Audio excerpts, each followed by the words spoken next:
Hello everyone, I welcome you all for a brief lecture on static force analysis.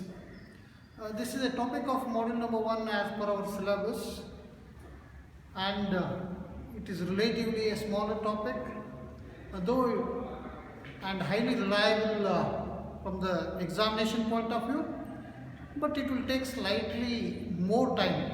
So we don't mind, and there are other questions which will take definitely lesser time and we can afford to, and remember, it is highly reliable, and we don't have to learn anything new concept, and whatever we have learnt in our probably school days, that we are going to use it and apply it and solve our problems.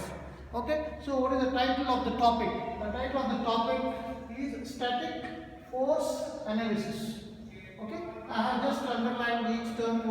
We shall try to understand what is meant by static, what is force, what is analysis. We all know that, but we shall quickly revise it. Static, we all know that it is a stationary condition. Static means stationary, rest. Okay, not moving at all, like that.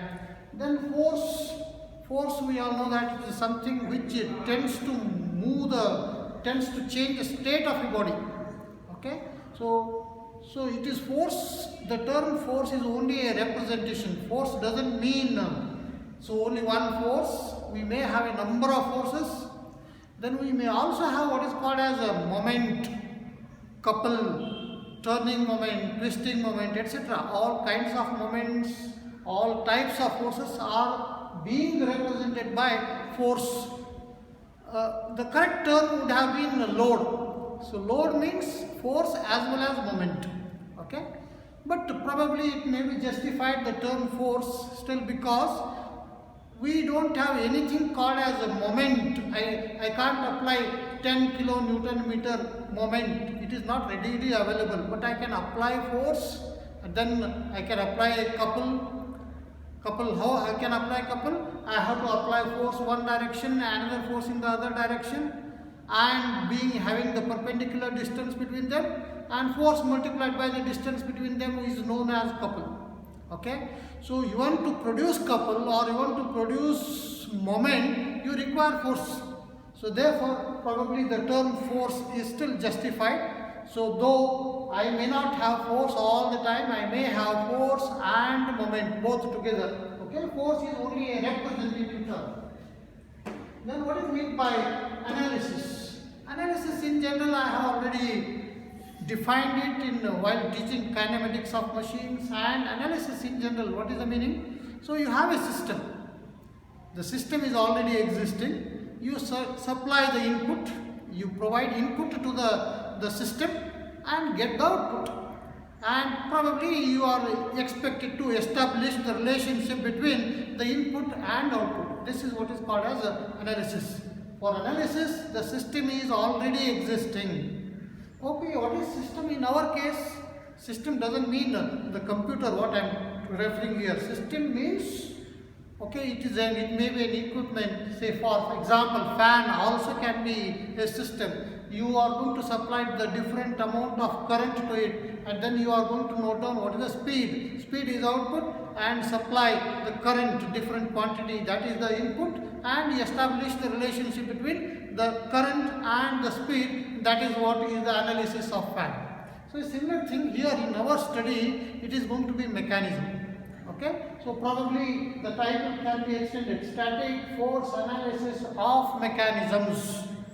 Okay, so as I said, this is a brief study, and we are going to restrict our study only for certain mechanisms. Only 3 types of mechanisms we are going to restrict it. One is slider crank mechanism, the number 2 4-bar mechanism, and this time we have a third mechanism which was not there in the previous case, that is shaper mechanism, a quick return motion mechanism. Okay, so that also is going to be considered for our analysis.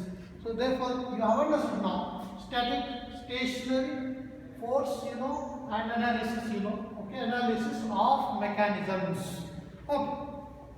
So while representing static is one state of a body. Okay, while defining force, I also use what is called what is meant by state of a body. Okay, I have a body. Okay, how is it? what is the condition? State. Depending upon what we want to study, we express it. Okay, what is your state?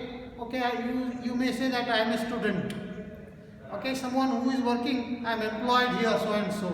So that is his state. So similarly here also we are talking about the state of a body. So body may be replaced by a system or it may be replaced by mechanism in our study. Okay, what is the state of a body? What are the different possible states? We have only two states. So one, it may be stationary, not moving at all, it is in a rest condition. That is one possible state of the body. So another possible state of the body is in motion. Okay, the body is in motion. This is another possible state of the body. Okay, so if it is stationary, then you don't have much thing to expect from it, or you don't need any extra thing to understand the meaning of that. But if it is in motion, okay, immediately I pose one more question. So what is its velocity? How is its velocity? The velocity may be uniform velocity, constant velocity. Okay, the body is in motion and it is having constant velocity. That is the state of the body. So another possibility, so the body is in motion but it is not having constant velocity. Okay, so if I say that what is the body, what is the state of the body, these are the different possibilities. Okay, so now, so I have just marked stationary state of a body, so uniform velocity state of a body, or a body which is having non-uniform velocity state. Okay, so one thing common between this stationary state and uniform velocity state. So can you make out what is the common thing between the two? This and this and this. Okay, let me come back here first. Let me start with non-uniform velocity. What is the meaning of non-uniform velocity? You have certain velocity right now. Then after 1 second, its velocity is different. Then after another second or after a couple of minutes, its velocity is different. Its velocity is different at a different time. That is the meaning of non-uniform velocity. Whenever the velocity of a body is changing, then definitely it shall have acceleration. Okay, so therefore, for this case, non-uniform velocity, acceleration is not zero. Okay, so but when the body is having uniform velocity, the velocity is same. After 1 minute, the velocity is same. After 10 minutes, the velocity is same. After 20 minutes, velocity is same. No change in the velocity. So what will be the acceleration? The acceleration will come into picture only if there is change in the velocity, and therefore there is no change in the velocity, therefore the acceleration is zero. And in this case, forget there is no motion, no displacement, there is no velocity, and therefore for this also acceleration is equal to zero. So these two states, that is stationary state or uniform velocity state of a body, they don't have any acceleration. And this condition is also called as equilibrium state of the body. This is called as equilibrium state. The body is in an equilibrium state. So now, what do you mean by equilibrium state or define equilibrium state? Define equilibrium state. Okay. So if a body is subjected to forces or loads in general, a body is subjected to loads and still it is either in a state of rest or in a state of uniform velocity, then we say that that body is in a equilibrium state. I hope you have understood. This you have heard it, or probably this term was introduced to you in school days only, equilibrium state. Okay, so this is what we are going to have all the time. So our bodies, our mechanism, or different links of mechanism, they are always in an equilibrium state. Okay, so this is what we are going to make use. So therefore, immediate thing is, okay, now I have understood equilibrium state. Now body is subjected to a number of forces, and if it is moving with a different velocity, then it is not in a equilibrium state. But we have to solve the problems on a paper.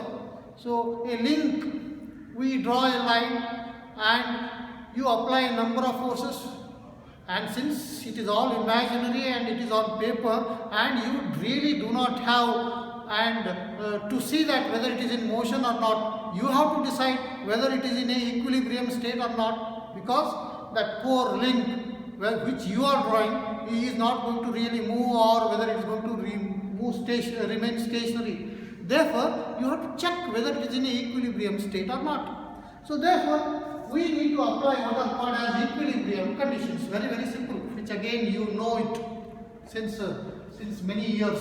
Oh, and I am talking, our discussion is going to be limited to only planar forces.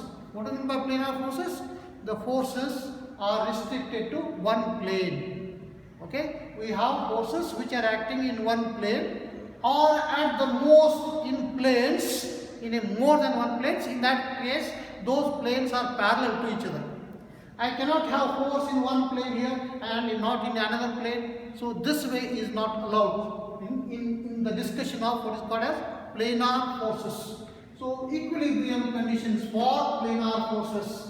Okay, even for spatial forces also similar one. I shall be having one more condition. Anyway, so restricting to our planar forces, I have two conditions. One, what is that? The first one, resultant force is equal to 0. So you know what is meant by resultant force? Resultant force is a single force which replaces all the forces, a number of forces, and still has the same effect as that of all those forces. Okay, let me explain it. Suppose you have a body, you have a number of forces acting on it. So what is the effect of all these forces? That you know. Okay, now I am going to replace all these forces by one single force, and I still have the same effect, and that single force is what is called as resultant force. Resultant force is a single force which has the same effect as that of a number of forces. Okay, that must be equal to 0. Resultant force must be 0. Okay, resultant force equal to 0. The same thing mathematically we say that, say resolve all the forces along x-axis and y-axis and find out the sum of the components of the forces along the x-axis, that is sigma fx, that is equal to 0, and similarly sigma fy equal to 0. If this is 0, this is 0, then automatically the resultant, which is equal to the square root of sigma fx square plus sigma fy square, that is the resultant. And to have resultant equal to 0, this also must be 0, this also must be 0, then only the resultant is 0. Okay, but unfortunately we are not going by this method. We shall go by what is called as graphical method, and because it is quite simple, very easy, okay, but slightly little more time consuming, and therefore we will be going for graphical method. So how do you find out the by graphical method the resultant of a force? Okay, I shall explain it separately. Okay, little later I shall be taking up that topic only. How to find out the resultant of a force by graphical method. This is by what is called as drawing force polygon. So if you have 5 forces, then you add 5 forces, then draw the resultant.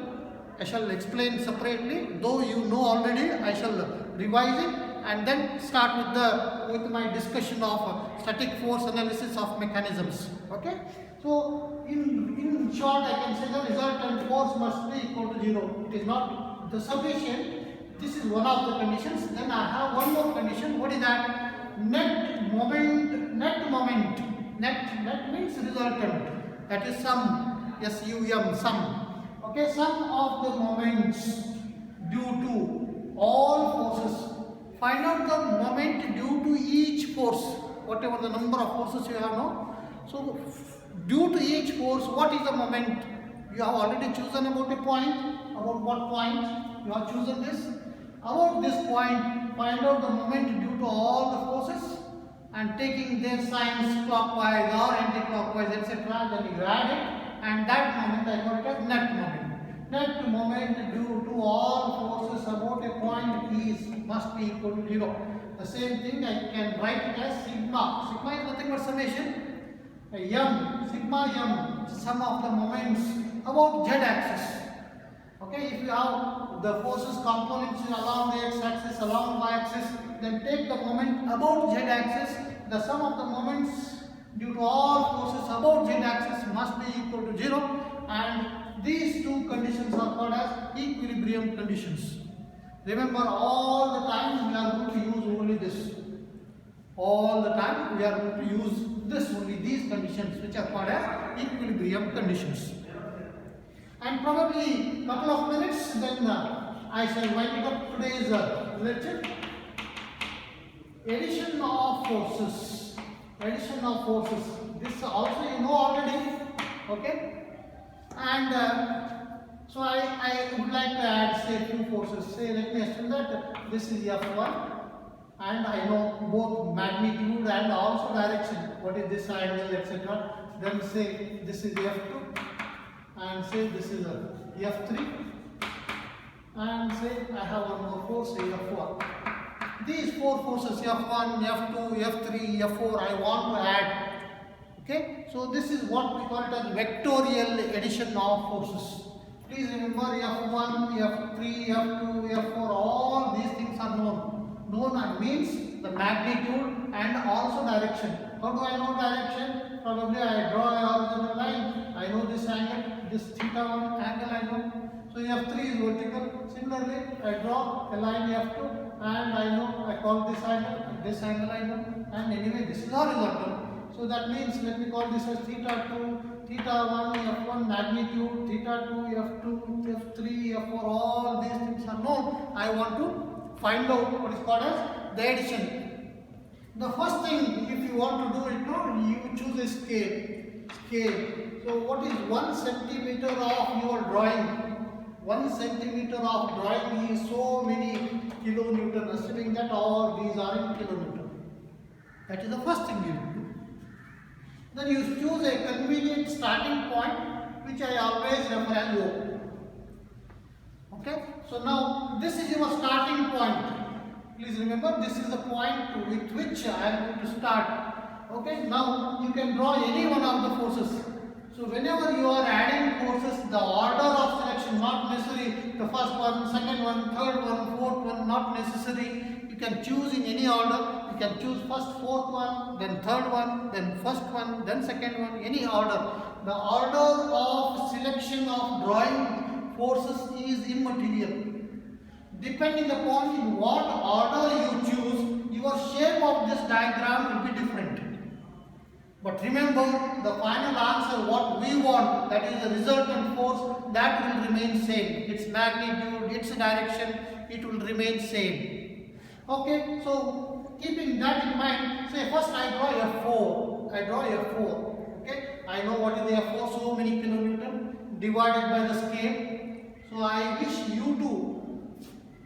So after my lecture, I want you to really practice, assume the values for this F1, F2, F3, F4 and theta1 and theta2, and I want you to spend about 5 minutes after my lecture, maybe today afternoon or some evening somewhere, before my next lecture, you should be ready with this.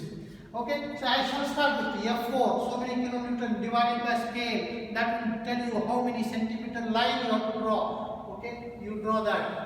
Okay, this is what I call it as F4. Okay, this force is F4. So why did I choose it? F4? I have no answer. I have randomly picked anyone.